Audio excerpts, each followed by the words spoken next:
আজকের গল্পের নাম মায়া। লিখেছেন বিভূতিভূষণ বন্দ্যোপাধ্যায়।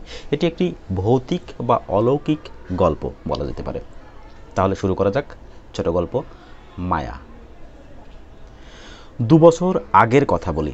এখনও অল্প অল্প যেন মনে পড়ে, সব ভুল হয়ে যায়। কি করে এলাম এখানে? বগুলা থেকে রাস্তা চলে গেল সিদ্রানির দিকে। চলি সেই রাস্তা ধরেই। রাঁধুনি বামুনের চাকরিটুকু ছিল অনেক দিনের, আস্থা গেল। যাক, তাতে কোনো দুঃখ নেই। দুঃখ এই অবিচারে চাকরিটা গেল। ঘি চুরি আমি করিনি, কে করেছে আমি জানিও না, অথচ বাবুদের বিচারে আমি দোষী সাব্যস্ত হলাম। শান্তিপাড়া, সরষে, বেজের ডাঙা পার হতে বেলা দুপুর ঘুরে গেল। খিদেও বেশ পেয়েছে। জোয়ান বয়স, হাতে সামান্য কিছু পয়সা থাকলেও খাবারের দোকান এ পর্যন্ত এসব অজপাড়া গায়ে চোখে পড়ল না। রাস্তার এক জায়গায় ভারী চমৎকার একটা পুকুর। স্নান করতে আমি চিরকালই ভালোবাসি। পুকুরের ভাঙা ঘাটে কাপড় নামিয়ে রেখে জলে নামলাম। জলে অনেক পানা শ্যাওলা, সেগুলো সরিয়ে পরিষ্কার জলে প্রাণ ভরে ডুব দিলাম। বৈশাখের শেষ, গরমও বেশ পড়েছে। স্নান করে সত্যি ভারী তৃপ্তি হলো। পুকুরের ধারে একটা তেঁতুল গাছের ডালে ভিজে কাপড় রোদে দিলাম। শরীর ঠান্ডা হলো, কিন্তু পেট সমানে জ্বলছে। এ সময় কোনো বনের ফল নেই, চোখে তো পড়ে না, যেদিকে চাই। এমন সময় একজন বুড়ো লোক পুকুরটাতে নাইতে আসছে দেখা গেল। আমাকে দেখে বলল, বাড়ি কোথায়? আমি বললাম, আমি গরিব ব্রাহ্মণ, চাকরি খুঁজে বেড়াচ্ছি। আপাতত বড় খিদে পেয়েছে, খাবো কোথায়? আপনি কি সন্ধান দিতে পারেন? বুড়ো লোকটি বলল, রোসো নিয়ে নি, সব ঠিক করে দিচ্ছি। স্নান ছেড়ে উঠে লোকটি আমার সঙ্গে নিয়ে গ্রামের মধ্যে ঢুকে জঙ্গলে ঘেরা একটা পুরনো বাড়িতে ঢুকলো। বলল, আমার নাম নিবারণ চক্রবর্তী। এ বাড়ি আমার, কিন্তু আমি এখানে থাকি নে। কলকাতায় আমার ছেলেরা ব্যবসা করে।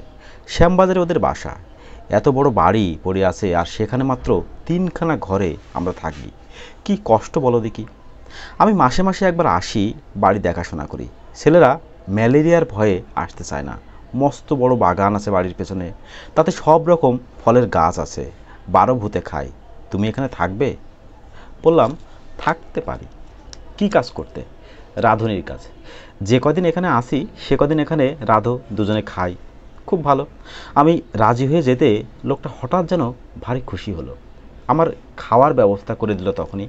খাওয়া দাওয়ার পরে আমাকে একটা পুরনো মাদুর আর একটা মোটা তাকিয়া বালি দিয়ে বলল, বিশ্রাম করো। পথ হেঁটে বড় ক্লান্ত হয়ে পড়েছিলাম। ঘুমিয়ে যখন উঠলাম, বেলা তখন নেই।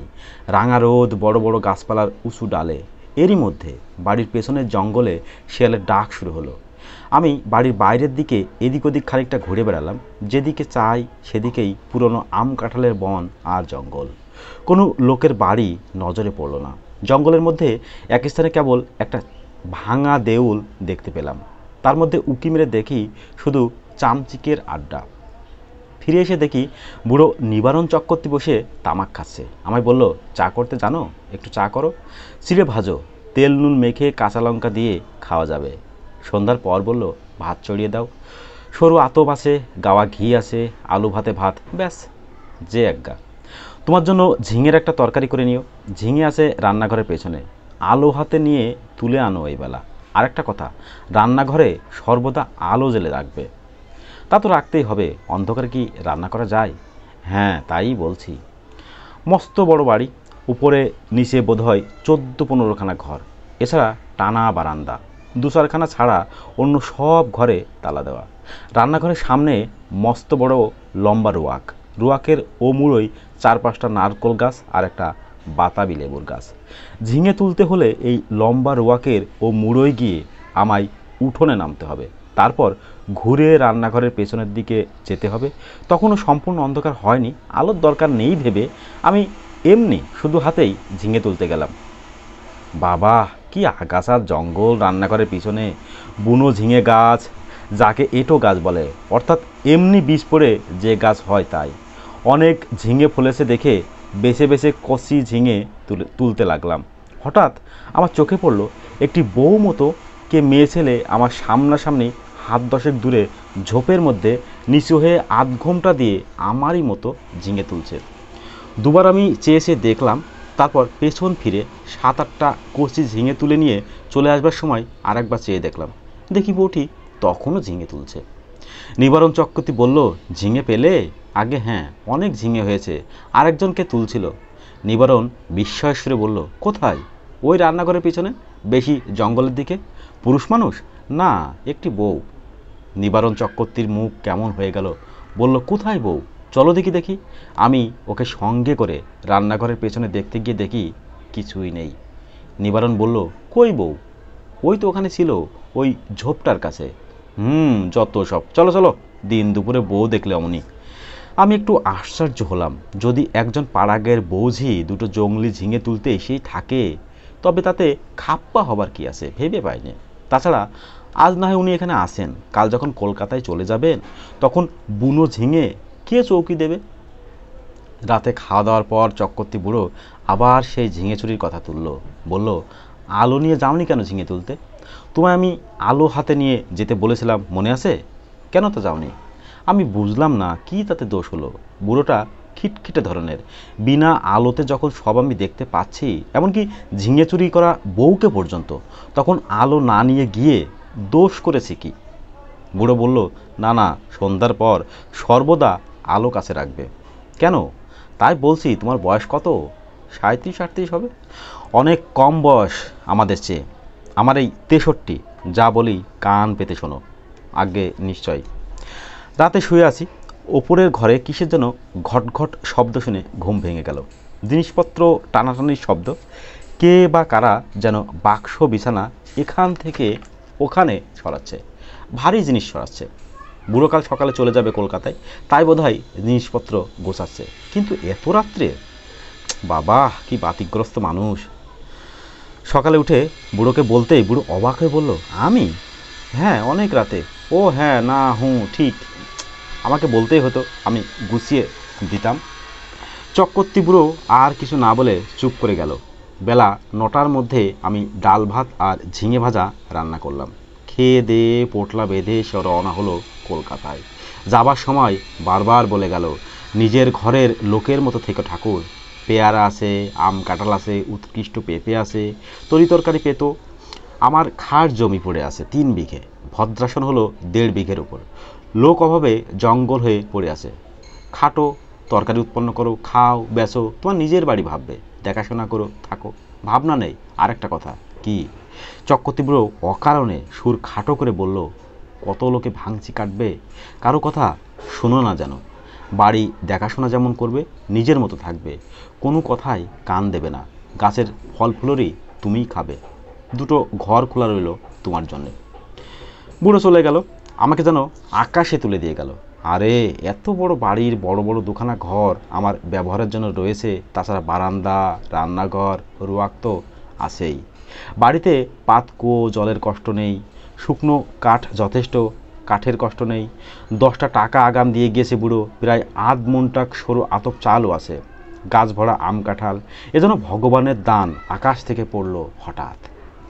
বিকেলের দিকে তেল নুন কিনবো বলে মুদির দোকান খুঁজতে বেরোলাম। বাপরে, কি বন জঙ্গল গাখানার ভেতরে! আর এদের যেখানে বাড়ি তার ত্রিসীমানায় কি কোনো লোকালয় নেই? জঙ্গল ভেঙে সুরিপথ ধরে 8 মাইল যাবার পর একজন লোকের সঙ্গে দেখা হলো। সেও তেল কিনতে যাচ্ছে, হাতে তেলের ভার। আমায় দেখে বললে, বাড়ি কোথায়? এখানে আছি, নিবারণ চক্রবর্তীর বাড়ি। নিবারণ চক্রবর্তী? কেন? দেখাশোনা করি, কাল এসেছি। ও বাড়িতে থাকতে পারবে না। কেন? এই বলে দিলাম, দেখে নিও।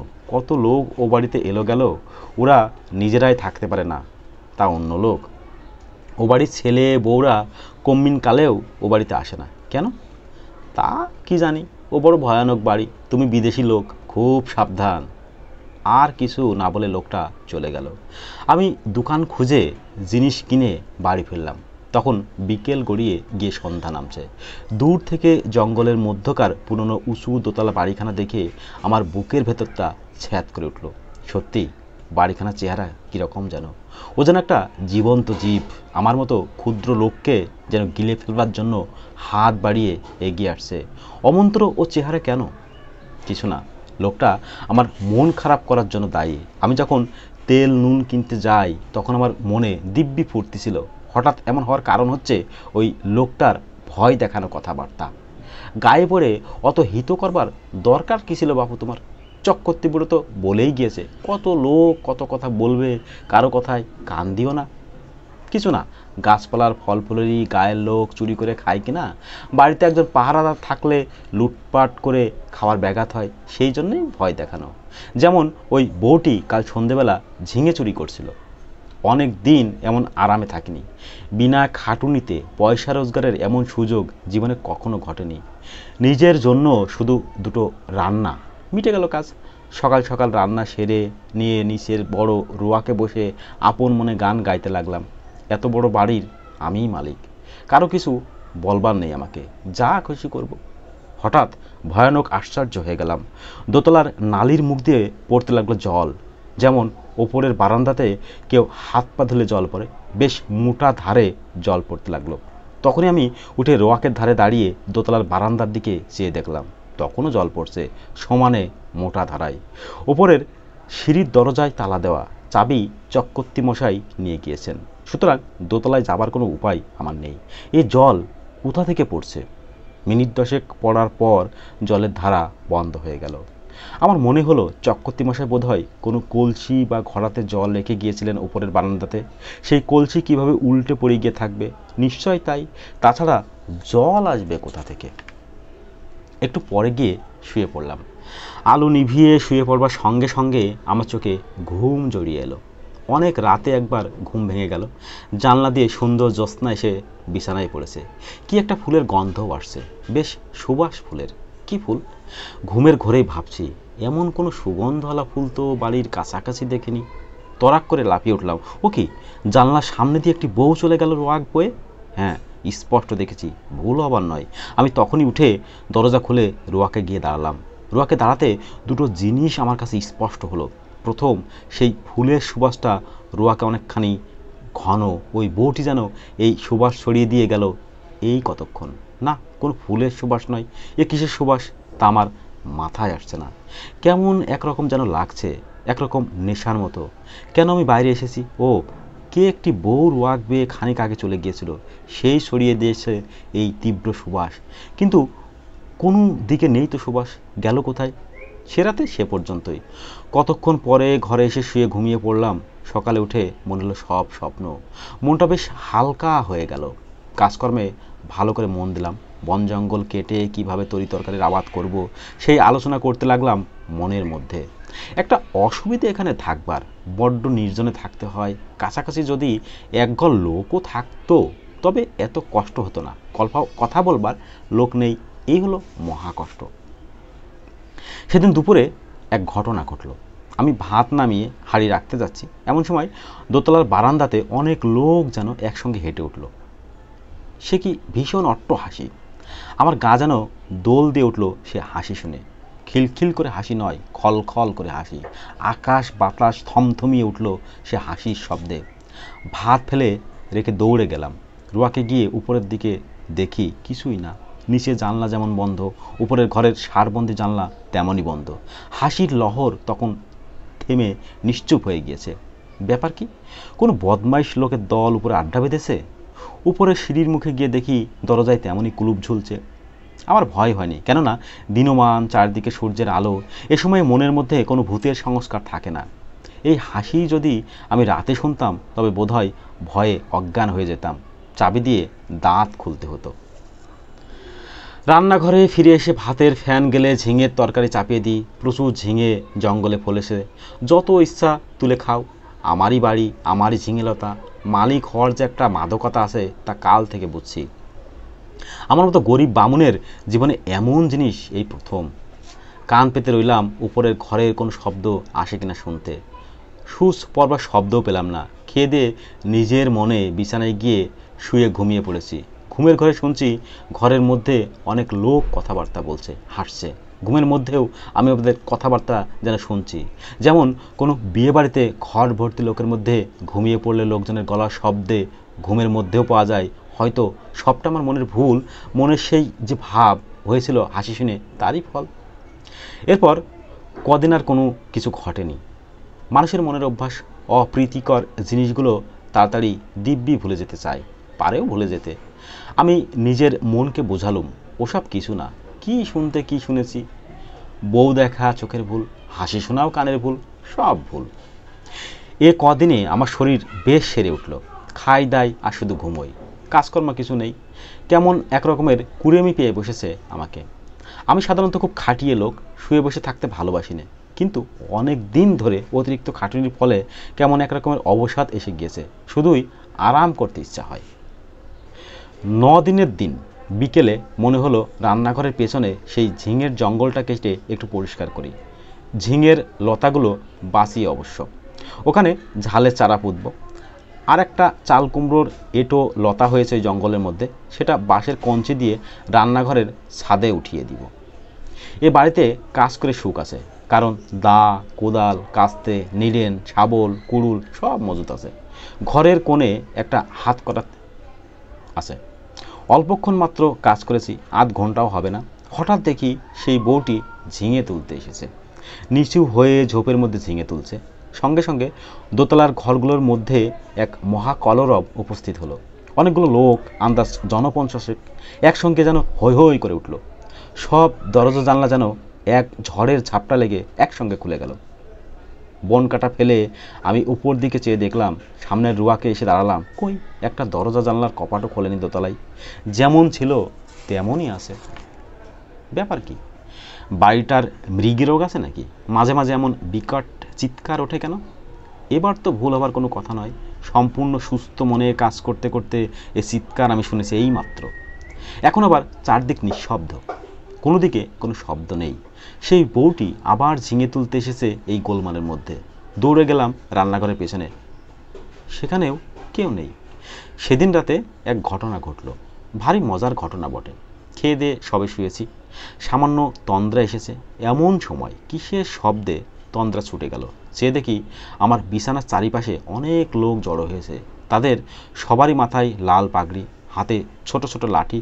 আশ্চর্যের বিষয়, সকলের মুখ দেখতে একরকম। একই লোক যেন 50টি হয়েছে, এই রকম মনে হয় প্রথমটা। বহু আরশিতে যেন একটা মুখই দেখছি। কে যেন বলে উঠল, আমাদের মধ্যে আজ কে যেন এসেছে। একজন তার উত্তর দিল, এখানে একজন পৃথিবীর লোকের বাড়ি আছে অনেক দিন থেকে। আমি দেখিনি বাড়িটা, তবে শুনেছি। যারা দেখতে জানে তারা বলে সেই বাড়ির মধ্যে একটা লোক রয়েছে। সব মিথ্যে। কোথায় বাড়ি? আমরা কেউ দেখিনি। তবে এসো আমরা নাচ আরম্ভ করি। বাপরে বাপ, কথায় বলে ভূতের নৃত্য। শুনেই এসেছিলাম এতদিন, এইবার সচক্ষে দেখলাম, সে কি কাণ্ড! অতগুলো লোক একসঙ্গে লাঠি বাজিয়ে এক তাণ্ডব নৃত্য শুরু করে দিল। আমার দেহের মধ্যে দিয়ে কতবার যে এলো গেল, তার সঙ্গে সঙ্গে বিকট চিৎকার আর হল্লা। আমার বিছানার বা আমার কোনো অংশ তারা স্পর্শও করলো না। আমি যে সেখানে আছি তাও যেন তারা জানে না। ওদের হুঙ্কার আর ভৈরব নৃত্যে আমি জ্ঞান শূন্য হয়ে গেলাম। যখন জ্ঞান হলো, তখন শেষ রাতের জ্যোৎস্না খোলা জানলা দিয়ে এসে বিছানায় পড়েছে। সেই ফুলের অতি মৃদু সুবাস ঘরের ঠান্ডা বাতাসে। আমি আধো অচেতন ভাবে জানলার বাইরে জ্যোৎস্নামাখা গাছপালার দিকে চেয়ে রইলাম। কতক্ষণ পরে জানি না ভোর হয়ে গেল। বিছানা ছেড়ে উঠে দেখি ঘুমের কোনো ব্যাঘাত হয়নি। সুনিদ্রা হলে শরীর যেমন ঝরঝর আর সুস্থ হয়, তেমনই বোধ করছি। তবে সে ভূতের নাচকে দেখেছিলাম, সে নাচ কি তবে ভুল? খেয়ে দিয়ে পরম আরামে শুয়ে ঘুমিয়ে পড়ে স্বপ্ন দেখেছি? তাই যদি হয়, তবে এই শেষ রাতের ঠান্ডা বাতাসে যে ফুলের সুবাস পেয়েছি, তা কোথা থেকে এলো? সেই বউটি যখন চলাফেরা করে, তখনই অমন সুবাস ছড়ায় বাতাসে। সুবাসটা ভুল হতে পারে না, এখনও সে গন্ধ আমার নাকে লেগে রয়েছে। কোনো অজানা বনফুলের সুবাস হয়তো, তাই হবে। তেল কিনতে গিয়েছি দোকানে। দোকানি বললে, কীরকম আছো? বলে, কিছু দেখছো নাকি? না। শুনছো কিছু? না। তুমি দেখছি সাধু লোক, টুকটাক জানো নাকি ভূতের মন্তর? তেল দাও, চলে যাই, ওসব বাজে কথা। আচ্ছা, একটা মেয়েকে ওখানে কোনো দিন দেখোনি? বউ মতো কোনো গন্ধ পাওনি? কিসের গন্ধ? কোনো ফুলের গন্ধ? না। খুব বেঁচে গিয়েছো তুমি। তোমার আগে যারা ওখানে থাকতো তারা সবাই একটি বউকে দেখতো ওখানে প্রায়ই। এমন হতো শেষে ও বাড়ি ছেড়ে তারা নড়তে চাইতো না। তারপর রোগা হয়ে দিন দিন শুকিয়ে শেষ পর্যন্ত মারা যেত। দুটি লোকের এই রকম হয়েছে এ পর্যন্ত।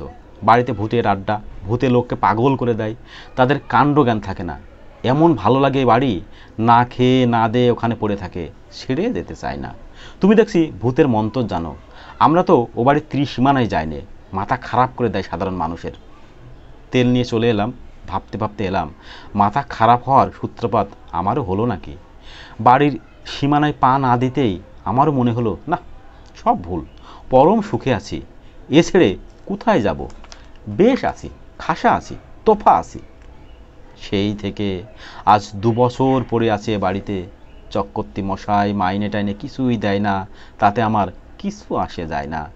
বাড়ি দেখাশোনা করি, বেগুন কলা বেচি, দিনরাত ওদের নৃত্য দেখি, ওদের মধ্যে বাস করি, এক পা যায়নে বাড়ি ছেড়ে। এতক্ষণ আপনারা শুনছিলেন বিভূতিভূষণ বন্দ্যোপাধ্যায়ের লেখা অলৌকিক গল্প মায়া।